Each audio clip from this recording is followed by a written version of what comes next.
On the surface, pruning seems pretty straightforward, right? You grab your pruners, you make a few cuts, and you call it a day. But there's a reason so many gardeners end up with plants that are either stressed or misshapen or even potentially dying. And it usually comes down to three main things. So let's talk about those.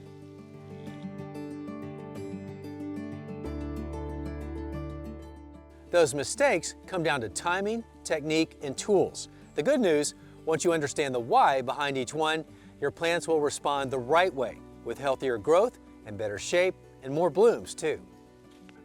Pruning mistake number one, pruning at the wrong time. Many plants set their flower buds months before they bloom. So for those plants, if you let too much time lapse after flowering, you might be cutting off next year's buds without even realizing it. A perfect example is with many hydrangeas. They bloom in midsummer but form next year's buds by late summer. Prune then, and you've just removed next year's flowers. Another timing trap is pruning too late in the season. Remember, growth follows the cut. So if you're pruning in late fall, you're going to stimulate new growth, but it won't have a chance to harden off before cold weather will kill it back, and then you have an open wound that can lead to pests and diseases entering the plant. Mistake number two is poor technique.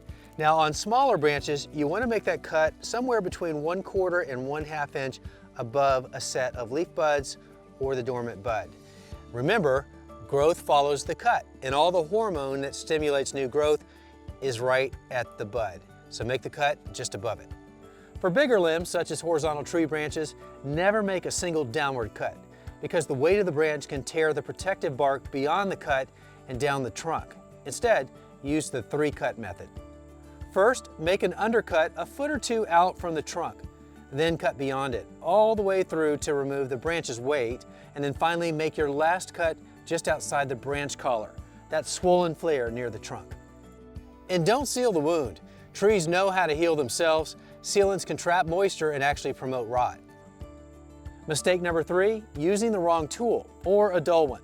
For live stems, always use bypass pruners. The top blade passes closely by the lower hook for a clean, sharp cut. And keep your bypass pruner sharp. A quick pass with a sharpener makes all the difference. Clean cuts heal faster, and that means happier, healthier plants. Anvil pruners like this, used for deadwood only. They're great for that, but on fresh tissue, they'll crush instead of cut, and you don't want that. So there you have it, the 3 big pruning mistakes. Get the timing right, use the right technique, and then keep the right tools sharp, and you'll be well on your way to pruning like a pro in no time.